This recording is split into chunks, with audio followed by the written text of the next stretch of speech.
ধর্মের শিক্ষা নেওয়ার পথ রুখে দিয়ে ওম নিবাসের বাইরে কেন পিকেটিং করা হয়েছিল?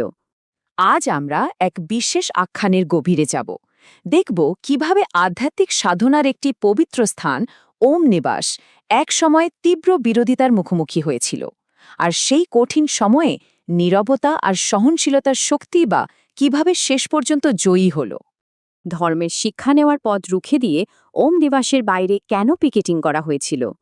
ওম নিবাস আধ্যাত্মিক জ্ঞান আর মূল্যবোধ শিক্ষার এক নতুন কেন্দ্র।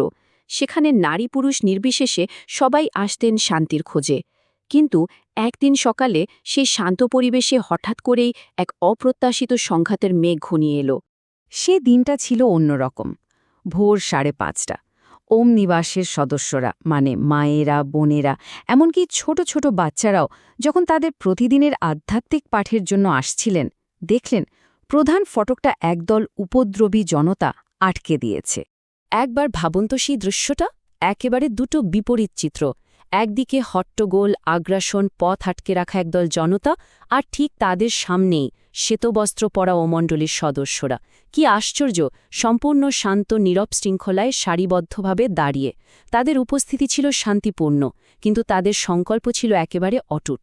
এই যে অচলাবস্থা, এর মধ্যে সবচেয়ে অবাক করার মতো বিষয় ছিল কিন্তু ছোট ছোট মেয়েদের প্রতিক্রিয়া। তাদের বিশ্বাস ছিল পর্বতের মতোই অটল, যা সবাইকে আশ্চর্য করে দিয়েছিল। কিছুক্ষণ পরেই ওম নিবাসের ছোট ছোট মেয়েরা স্কুল থেকে ফিরল। বাইরের এই উত্তপ্ত পরিস্থিতি দেখে ওরা কিন্তু একটুও ভয় পেল না, বরং নীরবে তাদের বড়দের সাথে মা বোনদের পাশে এসে সেই সারিতে দাঁড়িয়ে পড়ল। ভাবা যায় এদের অনেকের বয়স তখন 12 বছরেরও কম ছিল। পিকেটিংকারীরা একটা প্রস্তাব দিল, বলল শুধু ছোট মেয়েদের ভেতরে যেতে দেবে। কিন্তু সেই ছোট ছোট মেয়েরা যা উত্তর দিল তা ছিল অসাধারণ। তারা একসুরে বলে উঠল, আমরা তখন যাব যখন সব বোনের আমাদের সাথে যাবে, আমরা আমাদের ধর্ম ছাড়ব না। এইটুকু মেয়েদের মুখে এমন কথা, উপস্থিত সবাই একেবারে অবাক হয়ে গিয়েছিল। বাইরে যখন এত কোলাহল, এত অশান্তি, তখন ওম নিবাসের ভেতর থেকে ভেসে আসছিল এক আধ্যাত্মিক গানের সুর। কোন দেশ হ্যাঁ জানা বাবু, এর মানে হল, হে প্রিয়, তোমায় কোন দেশে যেতে হবে। এই স্বর্গীয় সুরটা বাইরের সব অশান্তিকে ছাপিয়ে এক অদ্ভুত শান্তিময় পরিবেশ তৈরি করেছিল। এই যে নীরব প্রতিবাদ, এর নৈতিক শক্তি ঠিক কতটা প্রবল ছিল? আচ্ছা, সেটা সবচেয়ে ভালোভাবে বোঝা যায় এক নেতার নিজের মেয়ের কাহিনী থেকে। মেয়েটির নাম গোপী, আর সে ছিল এই বিক্ষোভের একজন প্রধান নেতারই নিজের কন্যা। তাকে বাড়িতে কঠোর পাহারায় রাখা হয়েছিল, যাতে সে ওম নিবাসে যেতে না পারে। কিন্তু ওম নিবাসের খবরটা তার কানে পৌঁছতেই সে সব বাধা পেরিয়ে বেরিয়ে এলো। আর তারপর সোজা নিজের বাবার সামনে ওই ওম মণ্ডলীর সদস্যের পাশে এসে নীরবে দাঁড়াল। এই দৃশ্য দেখে উপস্থিত সবাই একেবারে স্তব্ধ হয়ে গিয়েছিল। এই যে সহনশীলতার পরীক্ষা, এটা কিন্তু একদিনের ছিল না, টানা 3 দিন ধরে চলেছিল এই অচলাবস্থা। একদিকে ছিল আগ্রাসন, আর অন্যদিকে ছিল অহিংসা আর ধৈর্যের এক অনন্য পরিচয়। প্রথম দিন ওম মণ্ডলীর সদস্যরা সারা দিন না খেয়ে, না জল পান করে অটল থাকলেন।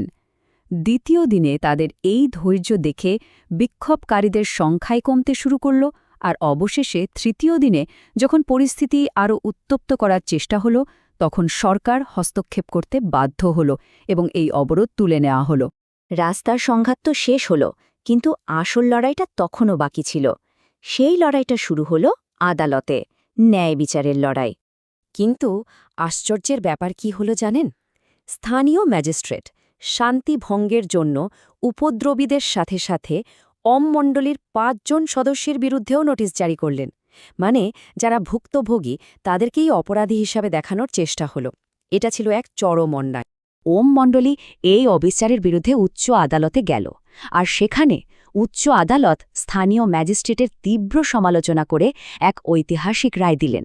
রায় স্পষ্ট বলা হল, শান্তিভঙ্গ করেছে অন্যেরা, ওম মণ্ডলী নয়। এটি সমাজ সংস্কারকদের আটকানোর একটি প্রচেষ্টা। আদালত জানিয়ে দিল ওম মণ্ডলী সম্পূর্ণ নির্দোষ। এই রায়ের মধ্যে দিয়েই সত্যের প্রতিষ্ঠা হল।